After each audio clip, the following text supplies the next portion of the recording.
तैयार हो जाओ सारे, ठीक है। 4:30, 4:15, 4:30 अपने यहाँ से चलेंगे और यूं चलेंगे हाईवे की तरफ। हाईवे पर जाने के बाद तय करेंगे इधर चलेंगे किधर चलेंगे, ठीक है। आगे मैं रहूंगा, पीछे तुम्हारे को रहना है। एक बार कोशिश ये करें, कानून व्यवस्था हाथ में नहीं लें और जबरदस्ती कोई गड़े पड़े तो फिर देखेंगे क्या होता है, ठीक है। ये ध्यान रखना इस बात का। नौजवान आगे आगे चलेंगे और बुजुर्ग थोड़े पीछे रहेंगे गाड़ियों के अंदर। और मेरे से आगे जाने का प्रयास मत करना कोई भी, इस चीज का ध्यान रखना। आज कूच करवाएंगे, आपके बहुत दिनों की मन में कूच कूच कूच, चलो आज कूच करवाते हैं, ठीक है।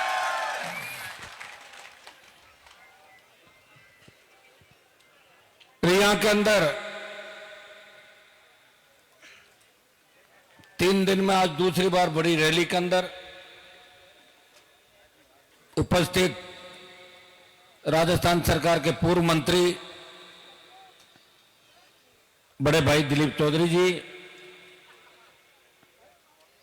मेड़ता की पूर्व विधायक लोकप्रिय बहन इंदिरा जी बावरी, प्रभातीलाल जी, मेड़ता के पूर्व प्रधान रामअवतार जी, नागौर के प्रधानमंत्री सरवण जी मेघवाल, आरएलपी के लोकप्रिय नेता सीताराम जी नायक, हाजी साहब, हमारे जितने भी उप प्रधान आए हुए हैं यहाँ पे, लक्ष्मण जी डेगाना, रामनिवास जी सरपंच साहब पादू और तमाम राष्ट्र बाबूजी सरपंच साहब जेटिया, गिरधर लाल जी चेयरमैन हमारे रिया, चैन जी पूर्व प्रधान, तमाम टीम हमारी राष्ट्रीय लोकतांत्रिक, रामस्वरूप जी गोटन, राष्ट्रीय लोकतांत्रिक पार्टी का पूरा परिवार, उपस्थित मौजूद बुजुर्गों, नौजवान साथियों और हमारे बीच उपस्थित माताओं बहनों प्यारे बच्चों। सरकार का दिमाग खराब हो गया है कि सरकार बार बार जो हम उनको कोऑपरेट कर रहे हैं, लॉ एंड ऑर्डर हमेशा बना के चलते हैं। सरकार के दिमाग में कचरा ये भर गया कि ये हमसे डरते हैं, इसलिए वहां बैठ के कागज पांडे लाएंगे और अग्रिम कलेक्टर तो खुद रिटायर होने वाला 10 दिन बाद। वो सोच रहा है कि भाई मैं जाते जाते क्यों करूं, मेरा टाइम पास करूं, छुट्टी लेके चला जाऊंगा। और इस तरह का एक नोट बना के दिया जो शर्मनाक नोट जिसको कहते हैं।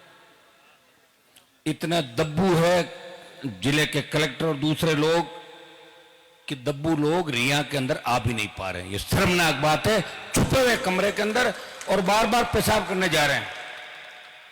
गुड़गुड़ गुड़गुड़ पेड़ गुड़गुड़ा जाओ, पेशाब कर पाचा जाओ।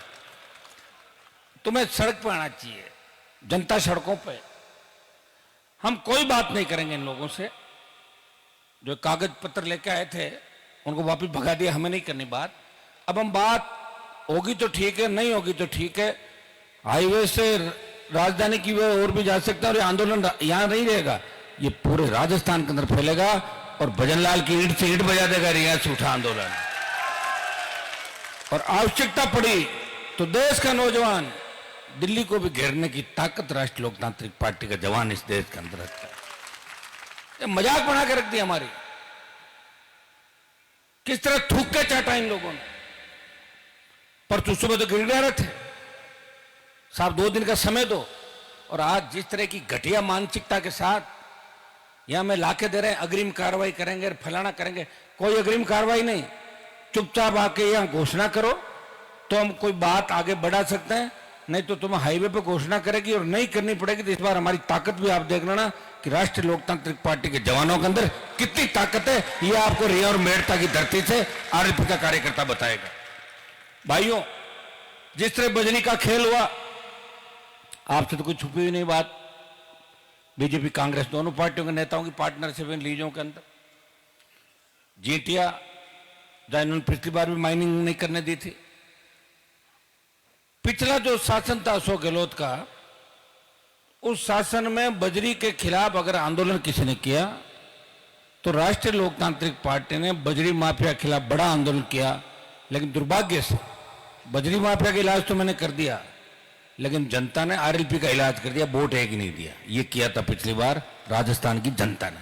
अगर ये समय रहते, वोट डालती और मेरे 5, 7, 10 विधायक भी राजस्थान की विधानसभा में होते, हिम्मत है भजनलाल की या हिम्मत है राज्यपाल की, वो अभिभाषण पढ़ते कि फाड़ के फेंक देता अभिभाषण को, जितना मैंने 11 बार फाड़ के फेंका था अभिभाषण। दुर्भाग्य से हमारा कोई विधायक नहीं। ये तो ठीक है मैं सांसद बन के आ गया, नहीं तो आपकी आवाज कौन उठाता बताओ मुझे? कौन है दिल्ली की सबसे बड़ी पंचायत के अंदर आवाज उठाता? कौन किसान बिल जब देश के अंदर आए थे, कौन अपनी जवानी समर्पित करके आपके लिए करता? हमें और कुछ नहीं चाहिए, आपसे कुछ भी नहीं मांगते हैं। हम चाहते हैं कि मतदान के समय अच्छे लोगों का चयन करो और राजस्थान की सत्ता के शिखर पर धरती पुत्र बैठे, इस तरह किसानों को अपनी मांगे मनवाने के लिए सड़कों पे और -2 डिग्री 1 डिग्री 2 डिग्री का तापमान बता रहे थे उस दिन, उस तापमान में भी आप 5-6 बजे तक डटे रहे थे भूखे प्यासे। और आज से आप मेरे साथ नहीं हो। मुझे याद है 2003 से लेके 25 और 77 से लेके और 2003 जब मेरे पिताजी थे, उनकी मदद आप किसी न किसी रूप में करते थे। मेड़ता से बहुत बड़ा लगाव था और वही लगाव मेरा भी इसी वजह से लगाव कि हमारे परिवार का मेड़ता क्षेत्र से बहुत बड़ा लगाव था। और मेड़ता से लगाव इसलिए भी है कि जब मैंने पार्टी बना के चुनाव राजस्थान में लड़े तो 3 विधायक जो राजस्थान के अंदर आए थे उसमें खींवसर पे मैं जीता, मेड़ता में इंदिरा जी और भोपालगढ़। ये राजस्थान के अंदर एक नक्शा लोगों के जहन के अंदर उतरा कि 3 विधानसभा क्षेत्र ऐसे हैं, मेड़ता, खींवसर, भोपालगढ़, जो राजस्थान की आने वाली राजनीति का तय करेंगे और राजस्थान का भविष्य तय करेंगे। दुर्भाग्य से हमारे पार्टी के अंदर लाखों लोग, वोट कोई कम नहीं हुआ, हमारा 10 लाख के करीब वोट आया, लेकिन जिन बच्चों को हम आगे बढ़ाने का प्रयास करते हैं वो जल्दी भटक जाते हैं, फीलिंग लेते हैं, MP की, MLA की, मिनिस्टर की, अभी बने नहीं वार्ड पंच, फीलिंग मंत्री की, पूछे गड़बड़ा नहीं, लेकिन हम तो रहेंगे पूरे, हम तो हनुमान जी हैं बस पूरे। तो पहले हनुमान जी को पढ़ो एक बार, हिस्ट्री क्या है क्या नहीं है, कब हनुमान जी थे, कब आए, क्या क्या हुआ। मुझे कोई कह रहा था कि साहब आप तो ऐसे ही 6-7 बार जीत गए, आपसे तो वही ठीक है मंत्री बन गया। तो मैंने कहा मंत्री बनने के लिए थोड़ी घूम रहा हूं, अगर मैं नहीं होता तो 5000 फर्जी नेता राजस्थान में घूमते। कितने? 5000। उनको मैंने साफ कर दिया 5000 को। फिर एक बार घड़ी मोड़ लगवाए तो कम कर दिया ना उनको, जैसे जैसे काफिला चलता है वो डाउन होते जाते हैं। लेकिन मेरे साथ जो तैयार हो रहे हैं उनमें 5-10% लोग ऐसे हैं कि पॉपुलरिटी के लिए RLP, और जैसे ही काम का कह दे हम तो जा रहे हैं बीजेपी कांग्रेस में, ये भागे। और हमें अगर कमजोर किया तो हमारी पार्टी से भागे हुए हमारे करीबी और नजदीकी लोगों ने हमें कमजोर करने का प्रयास किया। विरोधियों को तो नानी याद दिला दी थी मैंने राजस्थान के अंदर, पता आपको सारा। वसुंधरा राजे जिसके नाम की तूती बोलती थी प्रदेश के अंदर, जब मुख्यमंत्री थी तब एक व्यक्ति लड़ रहा था, उस समय में MP भी नहीं था, MLA था। हुकार रैलियों के माध्यम से लाखों लोग मेरे साथ आए, आपने मुझे ऊर्जा दी, ताकत दी, और मैंने भी पूरी जवानी इस कौम को और किसान को, शेड्यूल कास्ट को, अल्पसंख्यक को, सबको आपको पूरी जवानी दी और कभी लड़ने का काम नहीं किया। निजी स्वार्थ के खातिर मैंने झगड़े नहीं कराए आपस के अंदर। मेरे RLP का कोई भी कार्यकर्ता, नौजवान किसी जमीन पर कब्जा नहीं करता, नशे का कारोबार नहीं करता और अन्याय नहीं करता। और अन्याय करता है, कब्जा करता है, मुझे पता लग जाता है तो अगले दिनों राष्ट्रीय लोकतांत्रिक पार्टी छोड़ के दूसरी ओर चला जाता है। इतनी अनुशासन हमारी पार्टी के अंदर। भाई है कि नहीं ये तो बताओ, गलत काम तो नहीं करने दे रहे हैं। लाखों लोग मेरे साथ हैं, सबसे ज्यादा नौजवान इस देश के अंदर अगर किसी नेता के साथ हैं तो RLP के अंदर सबसे ज्यादा देश में नौजवानों की पार्टी जो दिल्ली, हरियाणा, उत्तर प्रदेश, पंजाब, राजस्थान, मध्य प्रदेश, महाराष्ट्र के अंदर जबरदस्त समर्थन RLP पार्टी का नौजवान वहां से बैठा हुआ ये करता है कि हनुमान जी को ताकत दो। मैंने कभी नौजवानों का उपयोग नहीं किया। मेरे समाज के शराब के ठेकेदार, भूमाफिया, पूरे जीवन उन लोगों ने अपने लोगों का यूज किया, मुकदमे लगवाए, जमीनों पर कब्जे करवाए, पैसे कमाए, कुछ पैसा 2 लाख 5 लाख मंदिर में दे दिए। लोग ताली बजा कर साहब 5 लाख दिया, बोलो जय। ऐसे थोड़ी जय बोली जाती है। जो गरीबों का शोषण करके अगर जय बुलवाता है, ऐसे लोगों को मंचों पे मत आने दो, तभी आने वाली पीढ़ी आपकी बचेगी। सिर्फ ये ध्यान रखो कि संघर्ष करके कौन व्यक्ति आया। हम नशे के खिलाफ बात करते हैं। मैं नौजवानों को हमेशा एक बात कहता हूं कि नौजवान अगर नशे में डूब गया तो बताओ ताकत क्या? हमारी ताकत तो नौजवान है।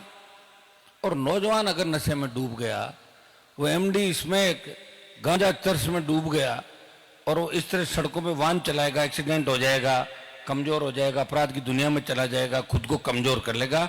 तो आज वर्ल्ड में भारत युवाओं का सबसे बड़ा देश है। फिर ये होगा कि वर्ल्ड में सबसे कमजोर युवा किस देश के हैं? वो भारत के हैं। ये बात वर्ल्ड और इस देश के अंदर प्रमुखता से छपेगी। तो तुम कैसा भारत चाहते हो ये बताओ मुझे। तुम ये चाहते हो ना कि एक नौजवान है और उसके घर में छोटे भाई बहन हैं, उनको अच्छी पढ़ाई लिखाई हो, अच्छी वो स्टैंडर्ड की लाइफ जिए। चाहते हो कि नहीं चाहते हो? तो फिर कैसे होगा?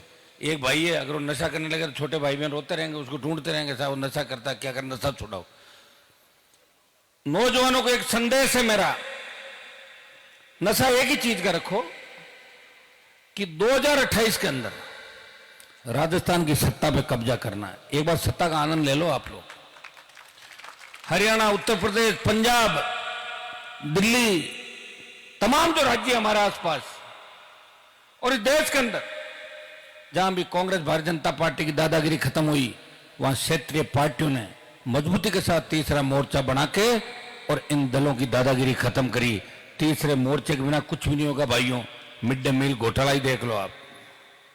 जो प्रमुख व्यक्ति था उसका एंटी करप्शन ब्यूरो में एफआईआर से नाम गायब कर दिया। ये होता मिलाजुली का खेल। मेरी आय जब तू ले और तेरी आय जब मुझे दे। एक रोटी है, उसको एक बार इधर से सेक लो और एक बार से इधर। माइंड सेट है, एक बार कांग्रेस और एक बार बीजेपी। इससे ज्यादा सोचते नहीं। और हम खराब हो रहे हैं। लोग अरे साहब थारो नाम होगो, तो नाम तो मरने के बाद काम आता। अभी क्या काम है नाम का? मरने के बाद तो सही है, मूर्तियां लग जाएगी, मरने के बाद ये हो जाएगा। अरे जिंदा क्या करें? लोकतंत्र के अंदर कलम चलनी चाहिए। और कलम कब चलेगी? जब जगह जगह मुझे विधायक दोगे आप। डेगना के अंदर लक्ष्मण जी लड़े, थोड़ा लेट हुए, फिर भी 15,000 वोट लिए। आज नागौर संसदीय क्षेत्र के अंदर तो ये होना चाहिए कि राष्ट्रीय लोकतांत्रिक पार्टी की राजधानी कहां है? नागौर। खींवसर की सीट आपने ऐसे आदमी को दे दी, कितनी बड़ी बदनामी करा दी। पढ़ा लिखा आदमी नहीं। अब हर जगह लोग कहते हैं कि अभी तो नागौर में लोग पिछड़े हुए हैं, ये रहे साहब इनको देख लो। आज मैं घूमता नजर आता हूं दिल्ली में तो कहते हैं हनुमान जी देखो कितने बढ़िया नागौर के रहने वाले। तो आपने सोचा ही नहीं। 10-15 हजार लोग वोट डाल गए। हमारे बूनरावता में घटना हुई, पुलिस ने कोई उन्होंने अपराध नहीं किया बूनरावता के ग्रामीणों ने, लेकिन माइनिंग वालों ने पथराव किया। बीजेपी के नेताओं ने कहा कि गलती है गांव वालों की, और गांव के बच्चों को कान पकड़ के पहली घटना है जब गांव के अंदर गरीब बच्चों को घुमाया गया। नागौर के अंदर पहली घटना, इसकी मैं निंदा करता हूं। कल ही मेरे पास लोग बाग आए थे, मैंने पुलिस को अधिकारियों से बात करी, गलत मुकदमों में आप लोगों को मत फंसाओ। चूंकि सरकार के अंदर पता ही नहीं चल रहा चल किसकी रही है। अभी तो बीजेपी के लोग परेशान हैं कि हमें खुद को नहीं पता चल रहा है। अभी तो महेंद्रजीत मालवीय छोड़ के गए हैं। 12 की तो सूची आ गई हमारे पास, जो 5, 4, 7 दिन में छोड़ेंगे। मुझे लग रहा है भारतीय जनता पार्टी छोड़ने की एक श्रृंखला एक चालू हो जाएगी और बहुत से लोग बीजेपी छोड़ गए, लेकिन वो इधर मेरी तरफ नहीं आ रहे हैं, वो कांग्रेस की तरफ जा रहे हैं, क्योंकि उनको पता है हनुमान जी की तरफ जाएंगे, ईमानदारी की बात करनी पड़ेगी। जो रोज पार्टियां बदलते हैं, ईमानदार व्यक्ति रोज पार्टियां नहीं बदलता। मजबूरी के अंदर हो सकता है कि जब पहले कांग्रेस बीजेपी 2 ही दल थे राजस्थान में, तब लोग कांग्रेस से नाराज होकर भाजपा में जाता था और भाजपा से नाराज होकर कांग्रेस पार्टी में जाता था। दिलीप जी जैतान से चुनाव लड़े, एसपी के उम्मीदवार थे। मैं गया इनके प्रचार में, इतनी बड़ी रैली थी, हमने सोचा 20,000 से जीत गए, और 2 दिन के अंदर वोट 5, 7, 10,000 वोट कट गया। हमें सोचना होगा। आज हमें अंतिम जो पायदान पे खड़ा है, चाहे वो शेड्यूल कास्ट का आदमी है, चाहे ओबीसी का, चाहे दूसरा है, आपका तो आरक्षण ही खत्म कर रहे हैं। कैसे करें बताओ? हर चीज प्राइवेट सेक्टर के अंदर दे रहे हैं। ये तो हमारे जैसे लोग बैठे हैं, रेल को भी दे देते, बीएसएनएल को दे देते, और प्राइवेट सेक्टर में जब दे देंगे तो आरक्षण को कौन पूछेगा। 1 लाख भर्ती जो निकाली राजस्थान सरकार ने, उसमें देखिए किस तरह एससी एसटी ओबीसी के आरक्षण के साथ छेड़खानी की, और कम आरक्षित वर्ग की सीटें हमारी कम रखी गई। और ये इनका कागजों का खेल है, और कागजों के खेल के अंदर हमारे जो नेता चुन के जाते हैं बीजेपी कांग्रेस के अंदर, वो एक ही बात का ध्यान रखते हैं, उनकी प्रॉपर्टी कैसे आगे बढ़े, उनका बेटा बेटी लंदन में पढ़े, जर्मनी में पढ़े, अमेरिका में पढ़े, बाकी जाए बाढ़ में, टिकट मांग लेंगे, और नहीं तो रिचपाल जी की तरह हर बार पार्टी चेंज कर लेंगे। इसी काम में लगे रहते हैं सर। पार्टी बदल लो, 6 महीना रहा है, बदल लो पार्टी, इसमें चले जाओ और इसमें, ये काम करते हैं। पार्टी बनाने की हिम्मत तो किसी की है नहीं। 66 साल में पार्टी नहीं बनी राजस्थान के अंदर। मुझे धन्यवाद दो। अगर पूछोगे आप गूगल पे, बात करोगे राजस्थान में पहली किसान के बेटे ने किसने पार्टी बनाई, वो कहां का रहने वाला है, तो उसमें आएगी राष्ट्रीय लोकतांत्रिक पार्टी का गठन हुआ, वो नागौर के विधायक थे और खींवसर के विधायक ने ये किया, लोगों के आशीर्वाद से, जवान किसान के आशीर्वाद से। अग्निवीर आया, इस देश के अंदर अग्निवीर के खिलाफ लड़ने की ताकत किसी ने सांसद के अंदर नहीं है। मैं देखता हूं जब पार्लियामेंट चलती है, हमारी बात होती है विपक्ष के जब लोग बैठते हैं कि हम ये मुद्दा रखेंगे कि अग्निवीर को समाप्त करो। सारी पार्टियों को बड़ी, जिनके एमपी हैं 20-20, 30-30, 40-40, वो किसको परवाह करते हैं बताओ। कांग्रेस तो इसमें ही राजी है कि हमारे 100 सांसद है। 100 सांसद सरकार थोड़ी बनती है, लेकिन वो इसमें ही राजी कि हमारे 100 हैं। और राहुल गांधी जी तो ये कह रहे थे, एक दिन में बैठा था, बोले आपको हनुमान जी मेरा विजन पता नहीं है, मेरा मकसद ये है, 28 मेरा मकसद नहीं है, मेरा मकसद 33, 38, 43 और 48 है। मैं उसमें तो अपन जिंदा ही नहीं रहेंगे 48 तक। फिर क्या ये बात तो है, तो इनका मकसद की ध्यान को नहीं यार, कहां ले जा रहे हो आप इस देश को, ये तो बताओ। 100 में ही राजी है वो तो, हमारे 100 है, 100 से नहीं होता, 272-73 चाहिए सरकार बनाने के लिए। आधे स्टेट ऐसे थे, कांग्रेस खत्म हो गई। और राजस्थान में भी आप थोड़ी हिम्मत रखोगे ना, तो इस बार एक पार्टी को तो मारना ही पड़ेगा। एक पार्टी को मार लो, आप सत्ता में आ जाओगे, और मुझे लगता है कि आप कांग्रेस को आराम से मार लोगे ना। बीजेपी वाले तो कम आएंगे वोट आपकी तरफ, शहरों में ज्यादा रहते हैं। ये कांग्रेस वाले जो बेवकूफ बना रहे 60-70 साल से, इन्होंने क्या दिया हमारे को बताओ मुझे। कांग्रेस पार्टी ने क्या नहरें ले आए हैं जगह जगह, कितना रोजगार दिया। अरावली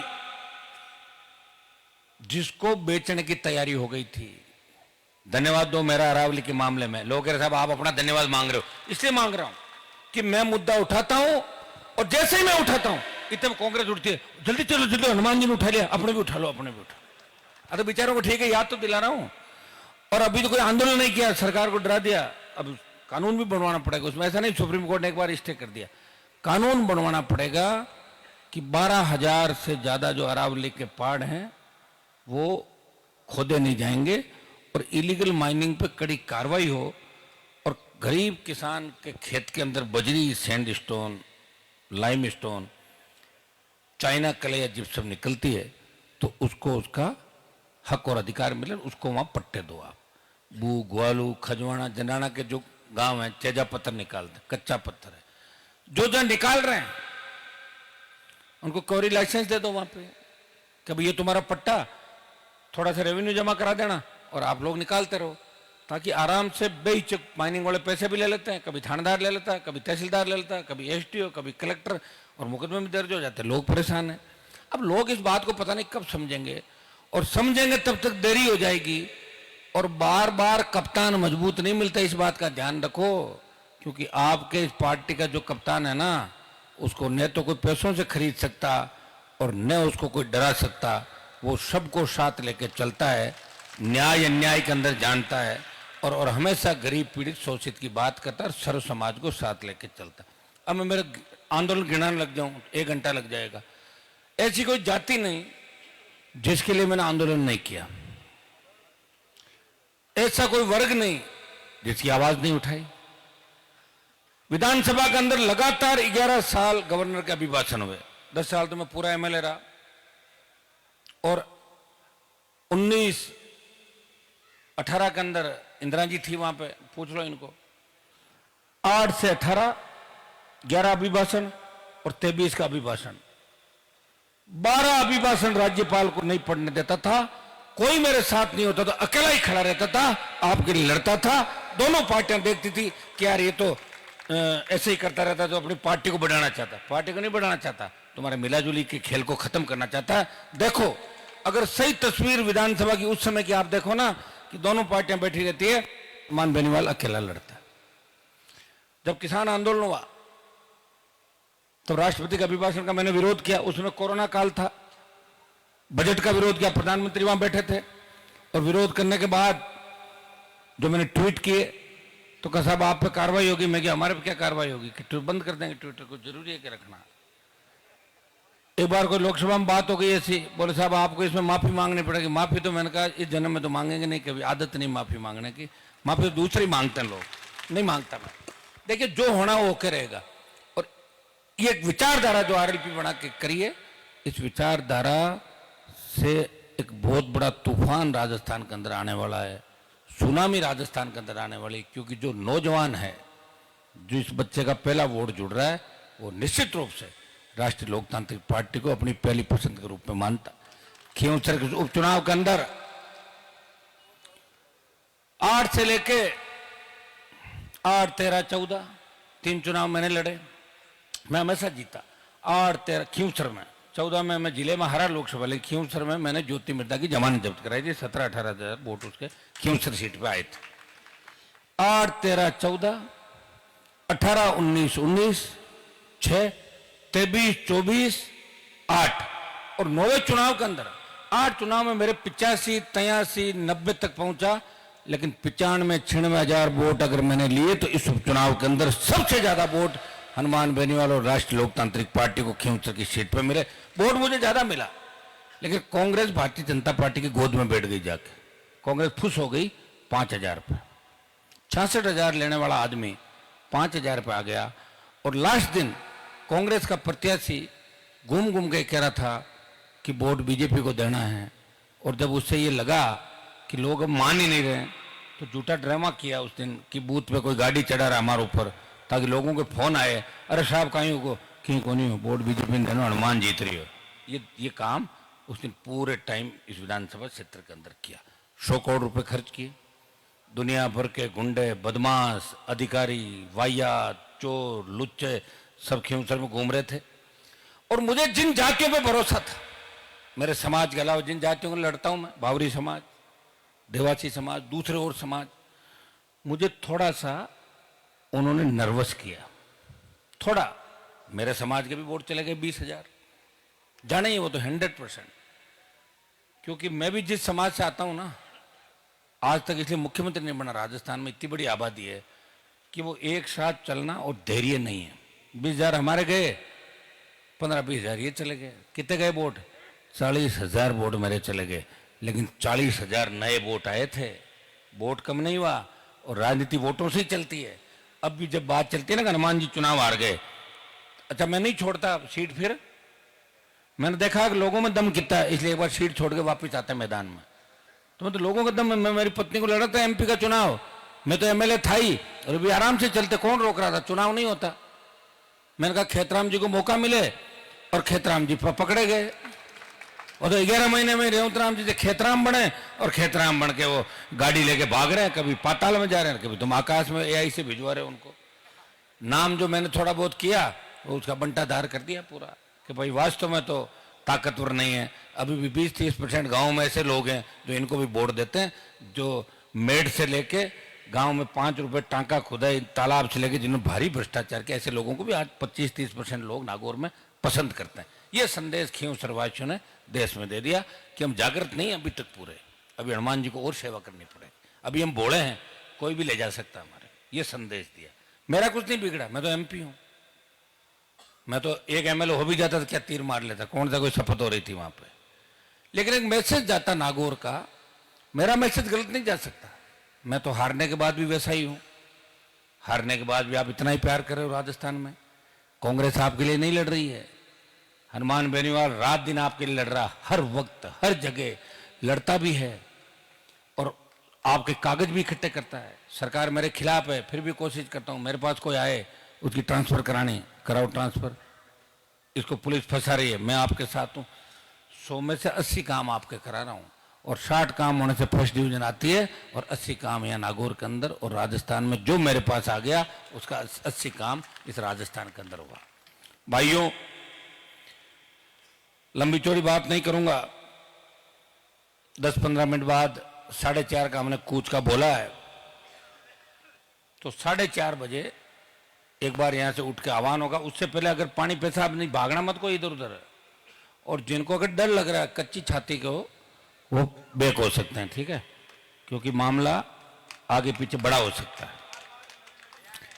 महाराज साहब काची छाती का होता है, आता ही को नहीं आज, तो मजबूती है, इनको पता था आज तो ये होना है। और आज हमें संदेश देना है कि नागौर के किसान और जवान इस राजस्थान में सबसे बड़े लड़ाके हैं। देखोगे ना, आवाज तो थोड़ी गई यहाँ के। देने का मतलब ऐसा नहीं कि आप चाहते बाटे हाथा में ले लो, लेना को नहीं एक बार, ठीक है। तो धीरे धीरे चलेंगे, अगला क्या होगा धीरे धीरे आपको बता देंगे। है हाथ है अब तो गाड़ियों चलेंगे, हाईवे पैदल थोड़ी चलेंगे। हाईवे पे तो गाड़ियों से चलेंगे, पैदल कब चलेंगे? हाईवे तो काफी दूर है यहाँ से, 10 किलोमीटर है। उसके बाद हाईवे से देखेंगे देख किधर जाना, क्या करना। 4:30 बजे हम यहां से कूच करेंगे हाईवे की तरफ, और हाईवे से लेफ्ट जाना है राइट जाना है, वो वहीं तय करेंगे हाईवे पे। आप कोई गाड़ी में से आगे भी निकल जाए तो रुक जाएगी, मैं आके बता दूंगा किधर चलना है। और हमारी जो सीधी सी मांगे हैं, कोई नई बात नहीं है। उसके बाद भी सरकार का दिमाग कितना खराब हो गया कि साहब एसडीएम को चार्जशीट दे देते हैं, कुछ मत दो, हमें क्या करना है, मत दो चार्जशीट। साल 2 साल 2.5 साल बाद अच्छा समय आएगा, कहाँ जाएगी एसडीएम? रिटायर थोड़ी हो रही है, पकड़ लेंगे बाद में जाके, कहाँ जाएगी बताओ? कागज तो बोल ही रहा है, एमई को नहीं हटाएंगे, एमई को नहीं हटाएंगे, सक्षम इस तरह लिख देंगे, ये लिख देंगे। क्या बच्चों का खेल है क्या? तो इस तरह लिख देंगे तो तुम्हारी बातों में आ जाएंगे। यहाँ तो स्पष्ट बात करनी होगी सरकार को, और नहीं तो हम भी क्या बार बार तंग हो गए 2 साल से। रोजाना आंदोलन करें, मांगे मनवाएं। जुलाई के अंदर आंदोलन हुआ, जून में हुआ, कलेक्टर अपनी बात पे नहीं रहा, सारी बात करी आके। पता नहीं इसके भी दिमाग में ऐसे होगा मैं रिटायरमेंट हो रहा हूँ, मुझे क्या करना है। लेकिन रिटायरमेंट होते होते भी कलेक्टर साहब 2 साल आपने जो आराम से निकाले, कहीं ऐसा दब्बा नहीं लग जाए आपके कि जिला कलेक्टर लास्ट में जाते जाते गड़बड़ कर गया। यही होगा फिर। अभी तो आज के बाद एक रैली के और घूम रहे नागौर में, ये कह रहे हम करेंगे उधर उस साइड में। ये मुझे लग रहा है जनवरी तो रैलियों में ही जाएगा, ये पूरी ठंड ऐसे ही भाग जाएगी। और तेजाजी महाराज की इतनी कृपा हमारे ऊपर है कि परसों जो ठंड थी, ठंड भी डर से भाग गई। कहाँ है ठंड बताओ? आज मैं सोच रहा हूँ गलत पहन के आ गया, वैसे ही आता ठीक था। तैयार हो जाओ, 2-4 जयकारे लगाते हैं अपन। उसके बाद जब मैं उठ के करूं, उसके बाद लोगों को चलना है। और किसी को पानी पेशाब नहीं आए तो उठ के मत जाना, माहौल खराब कर, बैठे रहना। एक बार कूच का मतलब है सारे ही साथ चलेंगे, ठीक है? ऐतिहासिक कूच होगा। बोलो तेजाजी महाराज की, लक्ष्मीदास जी महाराज की, रामसा पीर की, करणी माता की, ख्वाजा साहब की, राष्ट्रीय लोकतांत्रिक पार्टी, जय जवान जय रिया। रिया का नाम हो गया देश के अंदर। रिया तो एक साइड में, रिया रिया रिया, लोग कह रहे रिया कहाँ है, रिया कहाँ? चलो तो अब बैठे रहो, 10-15 मिनट बाद कूद के जैसे हम कहें चलेंगे अपन, ठीक है? धन्यवाद।